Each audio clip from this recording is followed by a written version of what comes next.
Hello students, hope you are doing good. तो आज से बेटा हम लोग शुरू करने जा रहे हैं 11th class AMU series. Okay now, जैसा कि हम जानते हैं कि भाई एएमयू एंट्रेंस जो है आपका, उसमें 9th 10th बायोलॉजी पार्ट में आपका क्या क्या सेक्शन आता है। तो बेटा क्योंकि हमें 9th पूरा रिवाइज करना है, 10th पूरा रिवाइज करना है, तो हम आज सबसे पहले स्टार्ट करते हैं 9th क्लास से। और 9th का सबसे पहला चैप्टर है आपका सेल।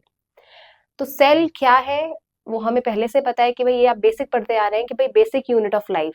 तो वो चीजें सेल में क्या आपने पढ़ी हैं, उसमें कितने आपके सेल चैप्टर से प्रीवियस ईयर क्वेश्चंस आ चुके हैं, आज हम लोग वो चीज डिस्कस करेंगे।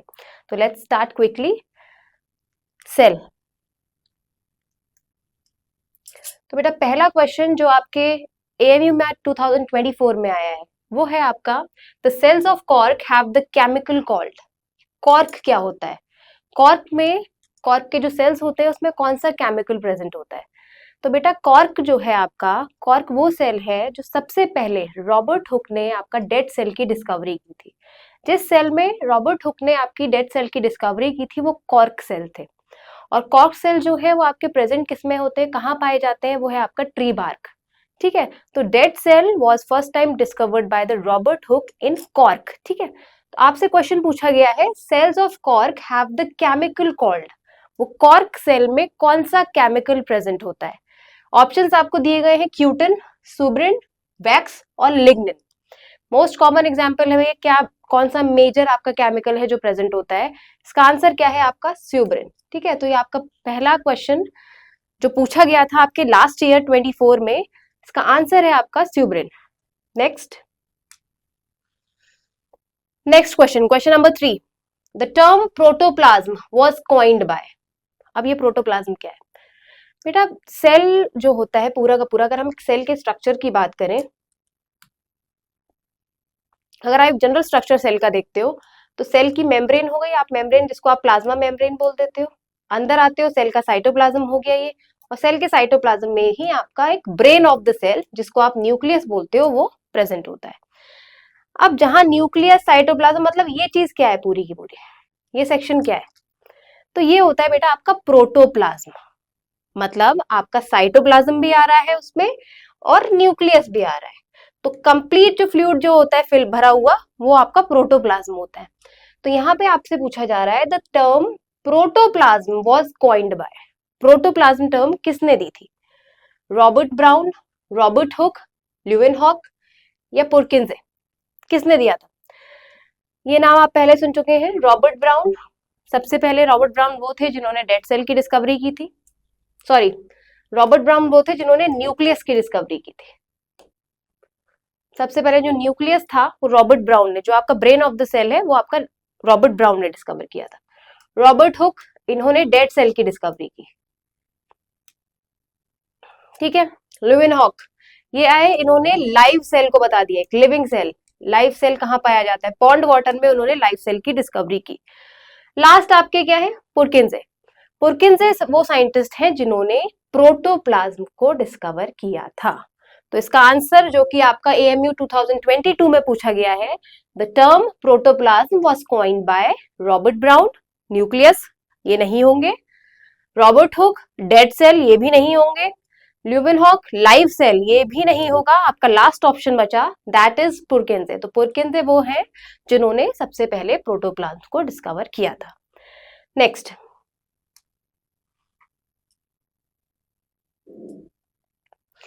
In which cell organelle the complex sugars may be made from simple sugar? ऐसी कौन सी सेल ऑर्गेनली है जिसमें कॉम्प्लेक्स सेल शुगर्स बनती हैं? किससे? सिंपल शुगर से। ये भी पूछा गया है आपका 2021 में एएमयू एंट्रेंस में। Endoplasmic reticulum option number 1, Golgi apparatus, lysosome या फिर माइटोकॉन्ड्रिया। देखिए बेटा, एंडोप्लाज्मिक रेटिकुलम की बात करें तो एंडो का मतलब क्या होता है? इनसाइड, प्लाज्मिक साइटोप्लाज्म, और रेटिकुलम नेटवर्क। तो एक ऐसा नेटवर्क, मेम्ब्रेनस स्ट्रक्चर, ऐसा नेटवर्क जो कि प्रेजेंट होता है in the cytoplasm of the cell, उसको आप बोलते हो एंडोप्लाज्मिक रेटिकुलम। अब ईआर जो है बेसिकली क्या करता है? प्रोटीन और लिपिड सिंथेसिस करता है। आरईआर है वो प्रोटीन की सिंथेसिस करेगा, एसईआर है वो लिपिड की सिंथेसिस करता है। इसके अलावा और भी फंक्शंस होते हैं, जैसे एसईआर जो है वो डिटॉक्सिफिकेशन में भी वर्क करता है। तो यहाँ पूछा गया है कि ऐसी ऑर्गेनेली का नाम बताइए जो कॉम्प्लेक्स शुगर से बनाता है, कॉम्प्लेक्स शुगर को किससे? सिंपल शुगर से। ठीक है, तो ये तो होने से रहा, प्रोटीन लिपिड हो गया, यहां से हट गया आपका आरईआर एसीआर।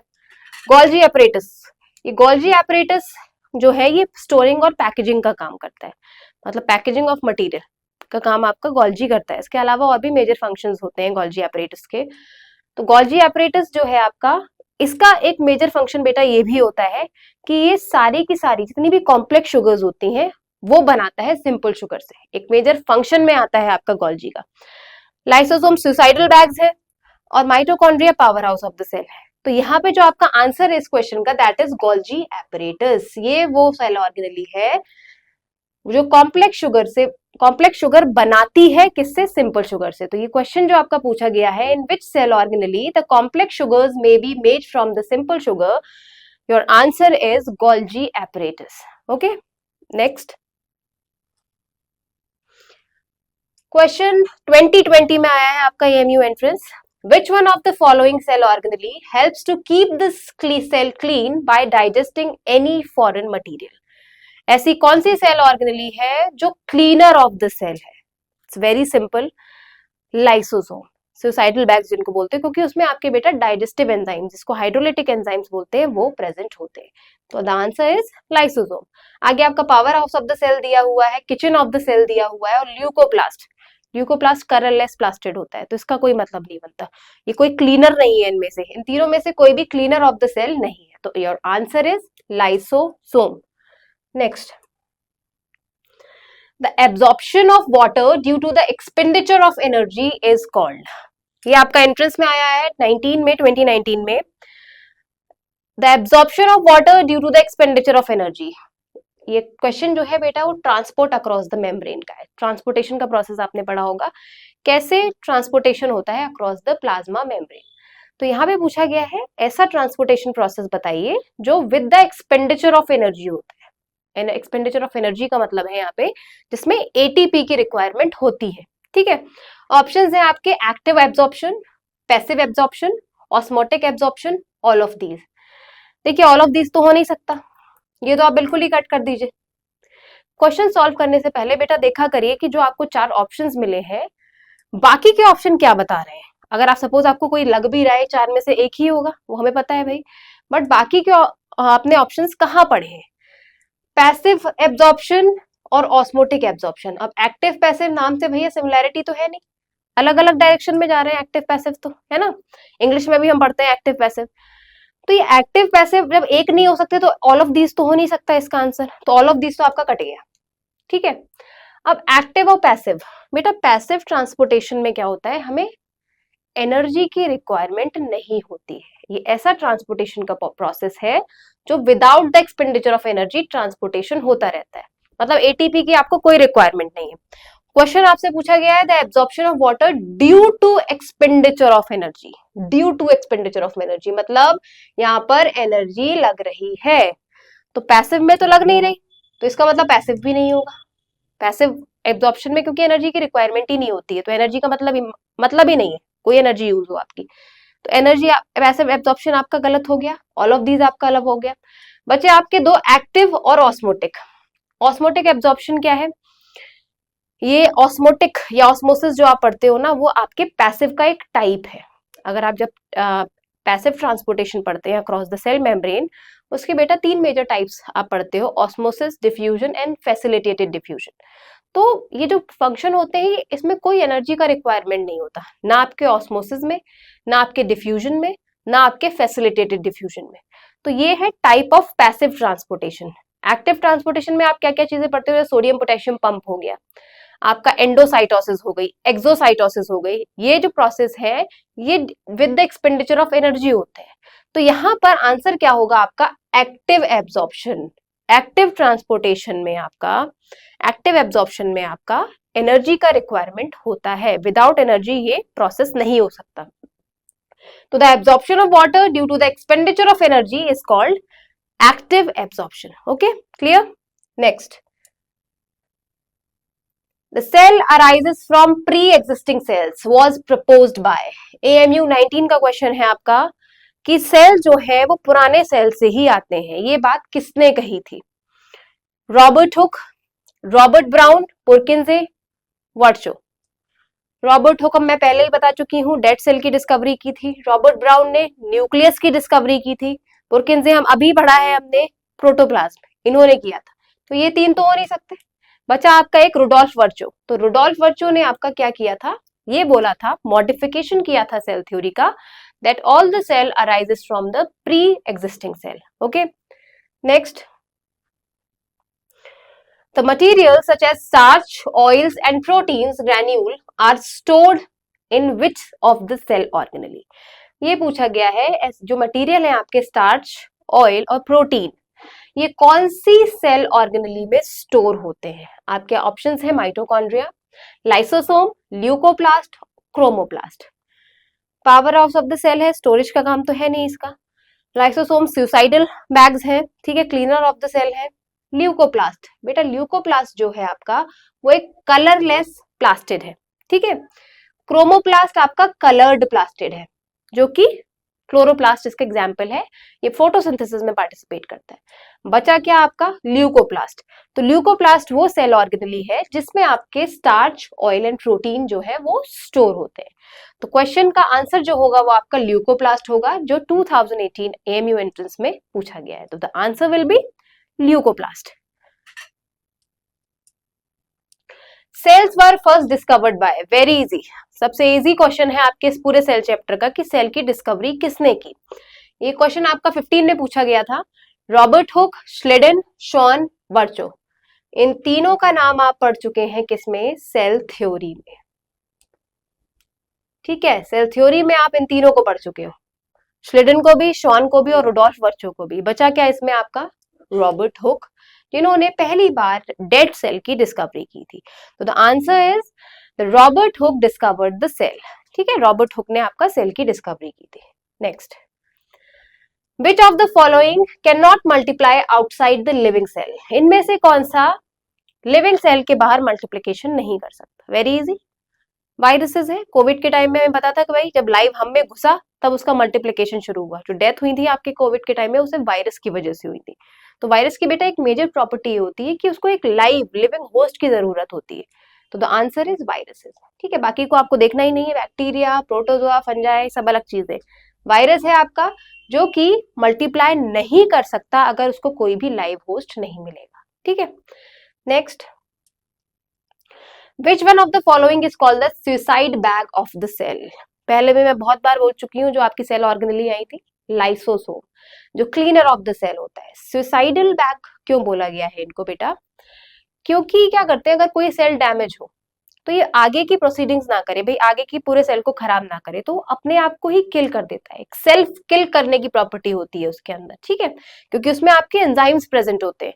तो यहाँ पर lysosome is called the suicidal bag of the cell. Plastids आपके प्लांट्स में पाए जाते हैं, एनिमल में नहीं पाए जाते। गोल्जी एपरेटस का पैकेजिंग और स्टोरिंग में काम है। नन ऑफ दीज हो नहीं सकता इसमें, क्योंकि आपका प्लास्टिड्स, गोल्जी एपरेटस के अलग फंक्शन है। एक आपका मेन ऑर्गेनली आई है, दैट इज लाइसोसोम, जो कि क्लीनिंग करता है सेल की। तो इसीलिए उसको suicidal bag of the cell बोला गया है। Next, prokaryotic cell lacks. Cell जो होते हैं दो टाइप के होते हैं, पता होगा आप सबको, eukaryotic cell and prokaryotic cell, ठीक है। प्रोकैरियोटिक सेल क्या होगा? जिसमें आपका प्रिमिटिव न्यूक्लियस होगा। प्रो प्रिमिटिव, कैरियन जो वर्ड है आप यूज करते हो न्यूक्लियस के लिए, तो primitive nucleus prokaryotic. Eukaryotic cells क्या होते हैं आपके? यू मतलब एडवांस, और कैरियोटिक न्यूक्लियस जिसमें आपका एडवांस न्यूक्लियस प्रेजेंट होता है। तो प्रोकैरियोटिक सेल में क्या नहीं होता है? लैक्स, ठीक है। Cell membrane, nuclear membrane, plasma membrane, cell wall. देखिए हमने बोला प्रिमिटिव सेल है बेटा, उसमें कुछ भी वेल डिफाइंड प्रेजेंट नहीं होता है, कोई भी सेल ऑर्गेनली नहीं पाई जाती है प्रोकैरियोटिक सेल में। तो cell membrane, plasma membrane, cell wall, ये तीनों सेल ऑर्गेनलीज तो है ही नहीं, ये तो क्या है? प्रोटेक्टिव कवर है। प्लाज्मा मेम्ब्रेन, सेल मेम्ब्रेन और सेल वॉल जो है, सेल वॉल प्लांट्स में मिलता है आपका, तो ये सब चीजें तो कवर है, आउटर मोस्ट कवर है। एक जो आपको नया लग रहा है that is the nuclear membrane, ये भी कवर है बेटा, बट ये न्यूक्लियस का कवर है, और न्यूक्लियस एक सेल ऑर्गेनली है, ठीक है। तो यहाँ पे कोई सेल ऑर्गेनली तो प्रेजेंट होती नहीं है आपकी प्रोकैरियोटिक सेल में। तो ये न्यूक्लियर मेम्ब्रेन भी नहीं होगा क्योंकि ये न्यूक्लियस की मेम्ब्रेन है और न्यूक्लियस आपका एक ऑर्गेनेल है। तो यहां पर इसका आंसर जो होगा न्यूक्लियर मेम्ब्रेन। प्रोकैरियोटिक सेल में न्यूक्लियर मेम्ब्रेन नहीं होती है। ठीक है, next, Which one of the following organelle is present in plant cell only? ये AMU 11 का क्वेश्चन है, 2011 का, कि कौन सी इनमें से सेल ऑर्गेनेल सिर्फ और सिर्फ आपकी प्लांट सेल में पाई जाती है? Mitochondria, plastids, vacuoles, endoplasmic reticulum. Previously भी हम लोग डिस्कस कर चुके हैं ये बेटा, मैंने पहले आपको बताया है प्लास्टिड्स। प्लास्टिड्स में भी जो आपके क्लोरोप्लास्ट, प्लास्टिड जो है बेसिकली आपको एनिमल सेल्स में नहीं प्रेजेंट होते हैं, they are only found in the plant cell. अब कॉमन बात करें तो भाई माइटोकॉन्ड्रिया आपका प्लांट में भी होगा, एनिमल में भी होगा। वैक्यूल्स बड़े बड़े साइज में 50 to 90% वॉल्यूम जो है प्लांट सेल की वैक्यूल कंटेन करता है, बट एनिमल सेल में भी आपके छोटे साइज के वैक्यूल्स प्रेजेंट होते हैं। एंडोप्लाज्मिक रेटिकुलम प्लांट में भी होता है, एनिमल में भी होता है। बचा क्या आपका प्लास्टिड्स। प्लास्टिड्स जो है वो आपका इसका आंसर है। तो the answer of this question is plastids. ठीक है, next, the function of ribosome is, what is ribosome? देखिए राइबोसोम जो है वो साइट ऑफ प्रोटीन सिंथेसिस है। ऐसी सेल ऑर्गेनेली जो मेम्ब्रेन लेस होती है वो आपकी साइटोप्लाज्म में प्रेजेंट होती है। इसके साथ साथ बहुत सी ऐसी सेल ऑर्गेनेली हैं जिनके मैट्रिक्स में भी राइबोसोम प्रेजेंट होता है। यूनिट्स होती है, एक लार्जर सब यूनिट होती है, एक स्मॉलर सब यूनिट होती है। तो राइबोसोम का फंक्शन क्या है, क्या करती है ये? Synthesis of protein. Second, to destroy any foreign material that enter the cell. To maintain osmotic pressure in the cell. It forms supporting skeletal frame work of the cell. मैंने अभी बोला था प्रोटीन। बेटा सबसे इंपॉर्टेंट फंक्शन जो ribosome का होता है, राइबोसोम का दूसरा नाम ही है प्रोटीन फैक्ट्री। इसको आप प्रोटीन फैक्ट्री भी बोलते हो। ठीक है, प्रोटीन फैक्ट्री बोल रहे हैं तो जाहिर सी बात है उसका फंक्शन भी क्या होगा, प्रोटीन के सिंथेसिस में। तो यहां पर इसका आंसर क्या होगा, सिंथेसिस ऑफ प्रोटीन। तो मेजर, क्योंकि राइबोसोम को प्रोटीन फैक्ट्री बोला जाता है इसलिए प्रोटीन को बनाने इसका एक मेन फंक्शन है। प्रोटीन को बनना, प्रोटीन की सिंथेसिस करना, the main function of ribosome आपका वही रहता है। Next, the main component of cell wall that provides strength to the plant cell are fibrous. जो सेल वॉल है प्लांट्स के केस में, क्योंकि प्लांट्स में ही आपका सेल वॉल पाया जाता है, ये प्लांट सेल का एक यूनिक फीचर है जो कि एनिमल्स में प्रेजेंट नहीं होता है। हमें पता है कि भाई प्लांट्स की जो सेल वॉल होती है वो सेल्यूलोज की बनी हुई होती है। आपसे पूछा गया है the main component of cell wall, component of cell wall, cell wall बना किसका है, सेल्यूलोज का। That provide strength to the plant cell are fibrous, वो सेल्यूलोज क्या है? ठीक है, डाइसेक्राइड है, पॉलीसेक्राइड है, मोनोसेक्राइड है, या फ्रक्टोज एंड माल्टोज है? देखिए सेक्राइड्स का मतलब क्या होता है, शुगर। ये सारे के सारे आपके किस में आते हैं, कार्बोहाइड्रेट्स में। आप बायोमोलिक्यूल्स में कार्बोहाइड्रेट्स पढ़ते हैं, उसका मेजर पार्ट है ये monosaccharides, disaccharides, polysaccharides, fructose and maltose. Fructose maltose आपके एग्जाम्पल्स हैं। तो यहाँ से पूछा गया है जो सेल्यूलोज है वो क्या है, वो डाइसेक्राइड की कैटेगरी में आएगा, पॉली की कैटेगरी में आएगा, मोनो की कैटेगरी में आएगा, या फिर वो फ्रक्टोज या माल्टोज है। ठीक है, तो बेटा सेल्यूलोज बेसिकली आपका क्या होता है, पॉलीसेक्राइड होता है। ठीक है, पॉली मतलब मल्टीपल, ही मल्टीपल शुगर यूनिट से मिलकर बना होता है।